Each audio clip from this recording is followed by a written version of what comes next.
Sitorus, terima kasih uraiannya secara jelas dan terpilah. Ini ada dua pertanyaan, satu pertanyaan yang relevan, satu sempalan. Yang pertama, dengan cara berpikir konkret, yaitu melihat sesuatu dalam keseluruhan konteks di mana sesuatu itu berada, saya semakin terang bahwa Hegel lah yang memulai pemahaman filsafat tentang sejarah itu dimulai. Karena ada proses evolusi roh itu. Tetapi sekaligus saya merasa ada pertanyaan, apakah situasi itu membuat manusia itu seperti kurang diperhatikan gitu, hanya sebagai momen saja dalam evolusi rohnya Hegel, bukan lagi manusia individu konkret. Nah itu yang pertama. Yang kedua, yang sempalan ini, saya sedang bergumul tentang philosophy of right, umum yaitu zeitgeist, roh zaman. Nah, waktu memakai istilah ini di dalam masa prasokratik, mudah menemukannya, yaitu mencari apa prinsip mula-mula, kemudian fase berikutnya metafisika, kemudian lanjut ke teologi, yaitu sejak abad pertengahan adalah segalanya tentang Allah, pada abad modern itu rasio manusia menjadi pusat segalanya, tapi kemudian saya agak kelelahan untuk menemukan zeitgeist pada masa kontemporer gitu. Kalau mungkin apa Amang bisa memberikan pandangan, kira-kira dari zeitgeistnya Hegel itu di kontemporer ini apa arus utamanya gitu. Terima kasih.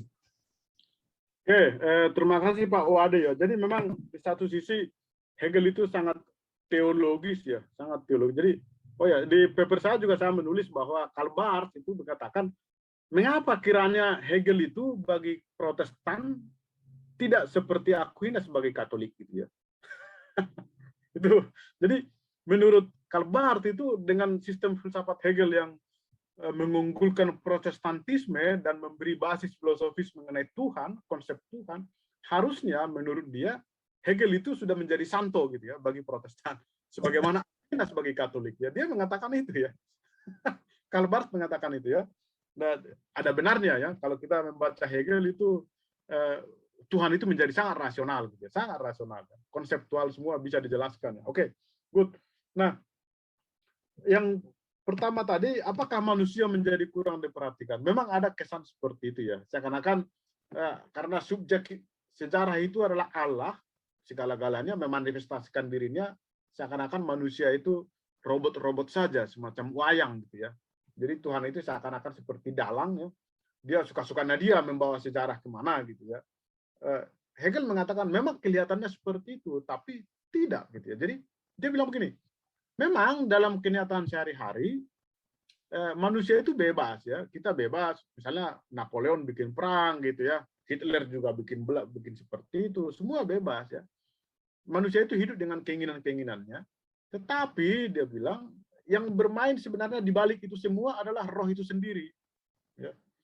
Manusia itu berpikir bahwa dia telah merealisasikan keinginannya, tapi sebenarnya yang terrealisasi melalui itu semua adalah keinginan roh itu sendiri gitu ya. Yakni membawa kebebasan yang semakin besar ya. Jadi sekalipun ada Hitler, ada Holocaust, ada Napoleon yang menganggap bahwa saya yang bertindak gitu ya. Tapi sebenarnya itu semacam mereka itu menjadi semacam apa ya? Roh itu seakan-akan bekerja di balik layar mengarahkan itu semua gitu ya. Jadi tidak benar juga bahwa manusia itu kurang diperhatikan ya, karena manusia itu tetap bebas ya, tetap bebas, tapi di sisi lain dia juga tidak bebas gitu. Kira-kira itu dialektikannya ya, karena ada roh yang selalu seperti mengarahkan dia ya. Itu yang disebut dengan dia der List, der Vernunft gitu ya, kelicikan akal budi ya, kelicikan Tuhan. Tuhan itu licik gitu ya.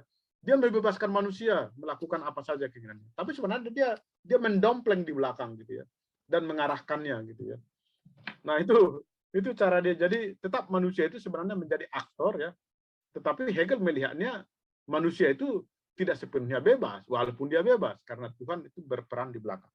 Nah, yang kedua mengenai zeitgeist, semangat zaman. Pada zaman Hegel itu ya kebebasan dan kemajuan ya.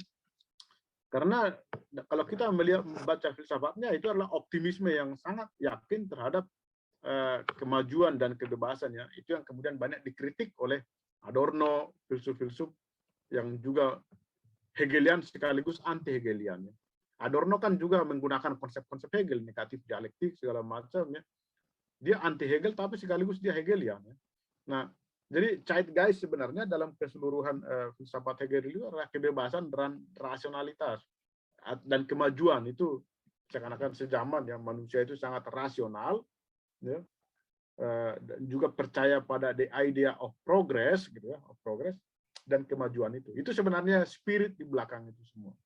Karena itu sekalipun Hegel itu banyak dikritik seakan-akan dia meremehkan penderitaan individu ya, sebagaimana tadi Pak Wado Pasaribu ya, tetapi dia juga mengatakan bahwa memang begitu sejarah berlangsung, mau diapain gitu ya. Persoalannya bagaimana kita memahami sejarah ini. Apakah emang ada untungnya bagi kita kalau kita pesimis melihat sejarah, ada banyak penderitaan lalu kita pesimis, ada untungnya? Ya tidak ada untungnya. Kita harus justru melihat yang positif dari apa yang terjadi gitu ya. Dan kalau banyak penderitaan ya memang hidup seperti itu ya. Mau diapain lagi? Itu harus, dan itu justru tantangannya ya. Jadi Hegel itu tidak pernah melihat yang negatif semata-mata negatif. Justru yang negatif itu positif gitu. Jadi segala penderitaan, kesulitan justru itu yang bikin kita maju gitu. Itu memang sangat rasional ya. Justru orang-orang yang menderita banyak kesulitan, tantangan, dan itu justru yang maju ya.